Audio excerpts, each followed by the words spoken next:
going to show you the order of operation with that little dog up there. I'm going to say, Kaya, come. If she doesn't, I'm going to press this T button and you'll see this light up. And as soon as she comes, I will turn it off. But I want to get her a little more. Kaya, come. Good girl. She doesn't need it. Good girl. Good girl. Good girl. Yeah, let's go. All of them are like that. I could do that with a little black dog. There's that little black dog who's peeing. I'll try it with her. And again, I'll say, come. If she doesn't come, I'll press and hold this T button. And when this lights up, it means it's on. Otherwise, you'll see her come back. Cora, come. Like that. Good girl. Good, Cora. Break. Let's go. Normally, I make them sit. At least to check in. Good dog. So that was the order of operation. Oh, you're going to say C-O-M-E. If he's not looking at you, well, you have 3 dogs. You'll say his name. You'll say, Nipsey, come. And if he doesn't come, you'll press and hold that T button, which is on the side there. Right there. And if he still doesn't come, it will roll into a stimulation at 1.2 seconds as long as your finger is on that button. So fingers, I'm not going to actually press it, but it would be come, not coming, press and hold. I'm not doing it. When the dog is on its way to me, then I let it off and I say, good dog, good dog, good dog, good dog, and throw a party when it gets there. There you go. And I'm going to do a recall on them now. Come! He came. Here comes her tone. Here she comes. Good boy, Ziggy! Ziggy, sit. Good. Come on, Kaya. Nope. Ziggy, sit. Kaya, sit. I want to check in from these dogs. He didn't get anything. He just scratches. He just scratches. It could be the ecollar. No. Ziggy, no, sit. So often when a dog scratches like that, they're going to blow you off. They're going to just get up and be done with what they were doing. So anyway, I want to recall to mean you come, you check in, you look at me for what to do next. Break. And me moving right there made Ziggy look at me. I do that a lot. I will not just stand there and wait. I will actually start to move my body. And he's like, what are you doing? Can I go yet? That kind of a thing. So she was a tone recall. It was set at a 20. Didn't roll into it. I very rarely pay attention to the numbers. I'm just recalling the dog. And if the dog doesn't come and the number kicks in and still not coming, I'll go to a higher number. It's not about the number. It's about getting the behavior from the dog. Come! Kaya, come! Good dogs! Let's see if I can put them into a heel. Come on! Come on, good boy! Ziggy, heel! Good. Kaya, heel! Heel! Nope, heel! Good. No, no, no. Heel. If I need to, I can use my little leg or something. Good. And heel, nope. Like that. Heel. It's walking with me at my pace, near me. Not passing me. Good. No, Ziggy. Heel. Good girl, Kaya. Break! Then they can go. Have some fun. I want the owner to know, too, of Ziggy. Well, both dogs. I'll do it with Ziggy. What the tone button means. This is a little different than her last dog. Awesome Zuma. Awesome, awesome dog. Okay, so I'm going to press this T button. And if he comes right away, I'll let my finger off. And if he doesn't, you'll see it roll into a stimulation. It's at a 13. Oh, I didn't do anything. He's just coming back. I'm not going to do it yet. Good boys. Good girls. Good pups. So good, so good. You're so good, Ziggy. You're so good, Kaya. No, don't jump on me, Kaya. I don't want to be jumped on right now. Not right now. Let's go. So what I was going to say is when I do pull this out, and talking about pulling it out, I don't want the dogs to see this and then just start coming to me and doing something. It's not about the remote. It's not about the collar. It's about the authority you have with your dog as well as the representation of good things and fun things. And I like you and I want to be with you. So when you call me, there's probably a good reason. So it's never, hey dogs, look what I have. If anything, this is in my pocket. I have my fingers on, the string is in my pocket. It's not lassoed around, it's not a necklace. It's in my pocket. I know what buttons do what. I mostly use this. Sometimes I use this. I never use this. But I know what's what. I know how to roll up and down without looking at it. Okay, here we go with the tone. I'm showing you. It's out now because I want you to see. But when this little happy face light is red, it's on. So I'm going to put Ziggy back to like, I don't know, 11 or 15. Oh, they're coming back. I don't have to do it yet. So I got to watch. I don't want them to see the remote. I'm going to let them get further away before I do it. And again, as far as seeing the remote is one thing, but if I have the same habit every time I walk into the training room, I pick up the remote, just like picking up a jacket. If they see me pick up the remote and they get excited, I don't care. They can have that as an indicator of, oh, we're going to go outside for a walk. He just itches. I'm not pushing buttons. It's just the e-collar on him is newish in the past, since he's been here past week. So he's just adjusting himself. He's not getting stimmed every time you see him do that. Not even at all. Not even close. Anyway, I digress. So the dogs, if they see you pick up the remote and they're excited about it, whatever, it's like you putting your jacket on. But I definitely usually try to hide that sort of thing. I might walk over to where they're sitting and pick up something different and then secretly pick up the remote. Or I just put the remotes different places. So do your best to not let the dog see the remote and then start to anticipate what's happening, unless you're only using it for off-leash recall and they're super excited to see it, just like they do with the leash. Otherwise, you should be really trying to minimize. Hi, you got a stick. Yeah. Okay, at some point I will get to what I was talking about. I'm going to let them get further away. Oh, you just stole it from her, Ziggs. And if she is standing right next to him, she'll hear the tone and she'll come running too. Which is a cool thing because the owners of her have 2 other labs and they're all e-collar trained with tone. So when they hear the tone, they'll all come running. They only have to push one button. Let's go, you guys, let's go. There are people and dogs up there. So at some point, these dogs are gonna leave my little magnet bubble world. Like right now, if I turned around and as soon as they looked at me walking the other way, they'll come. See that? But we're going to keep going this way.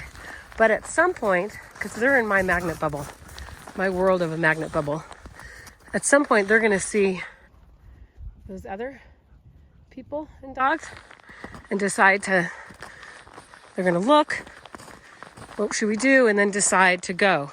The closer I get, the more likely they'll go because they'll be pulled into, magnetically drawn into that group's magnet bubble.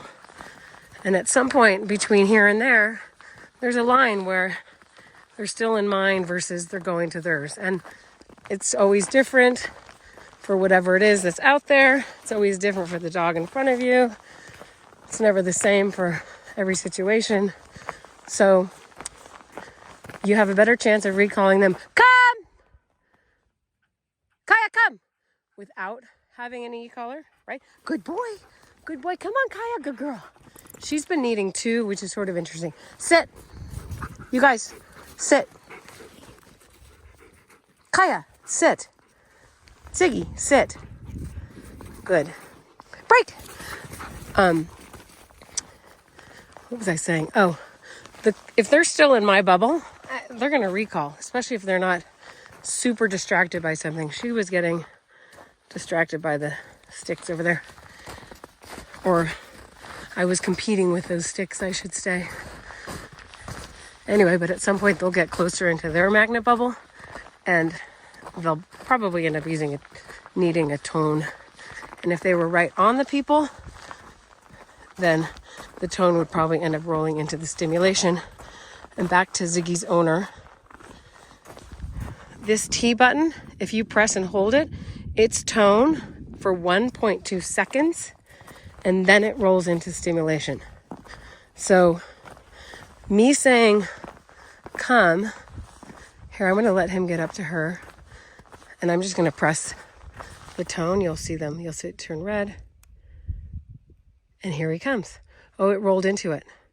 That's when he... Kaya, come! Good girl. I didn't do hers. Good boy, Ziggy! When he flapped, rewind and watch that, Mary. Hey, sit. Sit. Good. Break. Kaya, come. Good girl, Kaya. Kaya, sit. Sitting is better than jumping on me. Sit. Okay, so I can start to clean that up, and I will.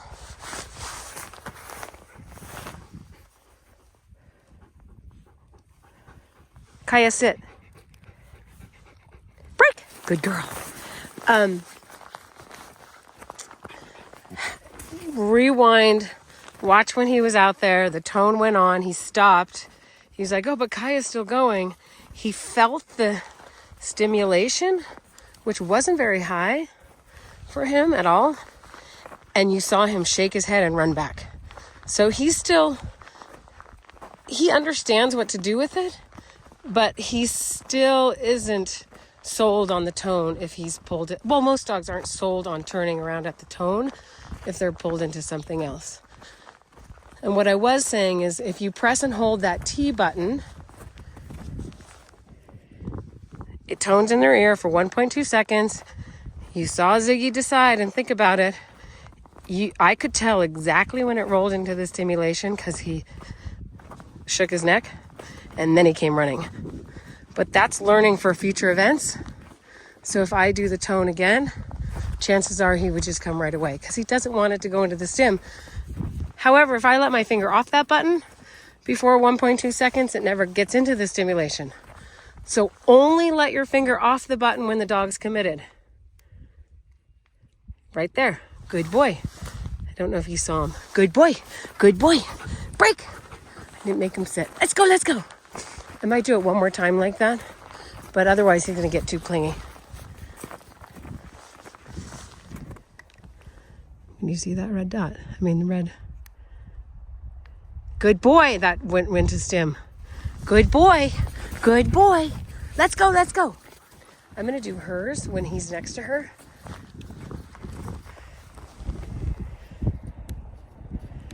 Good.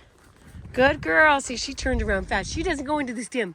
Yeah, you don't go into the stim. Hi, Ziggy. Hey, you guys. Heel. Heel. Nope. Heel. No, Ziggy. Heel. Good dogs. Break. They don't need to heel for a long time out here. But if there was somebody standing there with a dog on a leash, because they're like, I don't want my dog near it, I would heel my dogs. Bye, and then break again. Good boy, Ziggs. Anyway, Ziggy's learning about the ecollar recall tone function. Oh, sorry, bud. Come on. That's a new thing for him. It's a new thing for his owner. One last time, you say come. Not coming, you press and hold the T button. As soon as he turns, let your finger off, because at 1.2 seconds it rolls into the stimulation, and he may, or your dog may or may not need that. But regardless, as soon as they turn around to you, take your finger off and throw a party. And the order is say come, press and hold, let it off as soon as they commit, and throw a party. Hey, you guys, come! Good boy! Kaya, come! Good dogs! Good dogs! You're the best! You're the best! You're the best! You're the best! Make it fun. Make them want to come back. Break! To you. Make them want to come back to you so they don't need any of that nonsense. And you only reserve it for seatbelt moments when they're pulled out of your magnet bubble and into somebody else's. All right, so we just rounded the bend and getting closer to these people. They're going to see them here in a minute. If they haven't already, start to get pulled that way.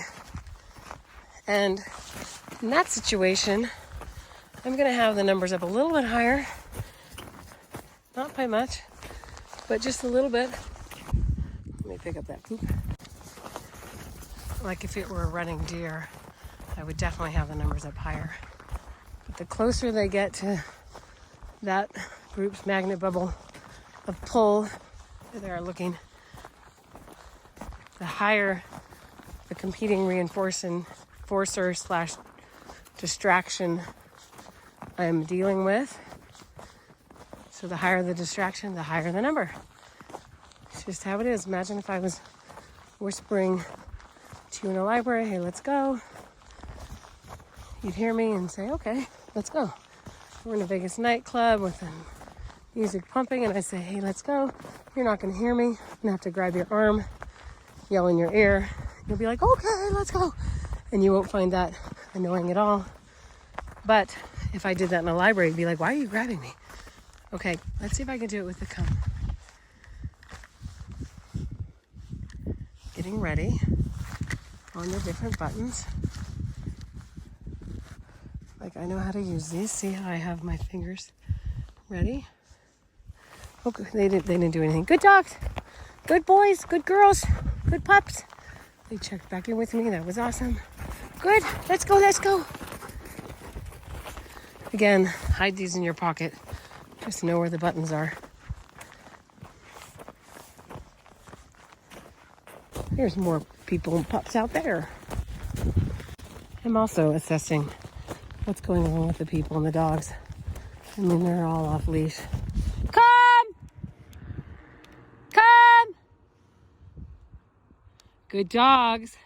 Good dogs. Good dogs. Good boy, Zig. I did push his button. Good. Sit. Hey.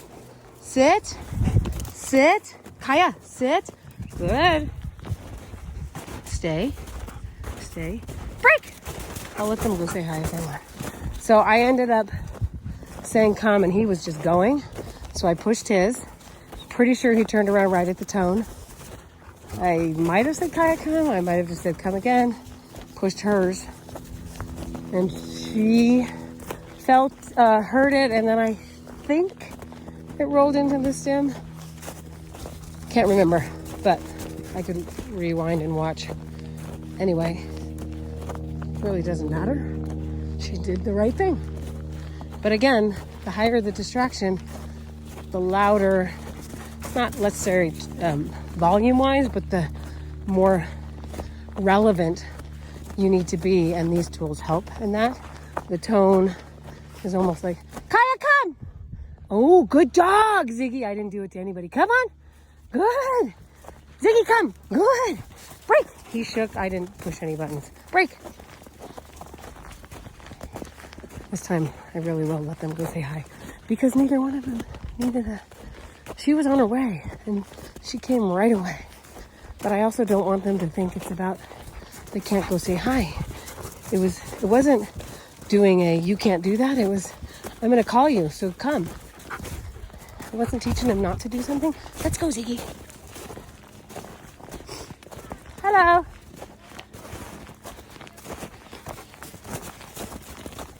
Come on, let's go. They can go say hello.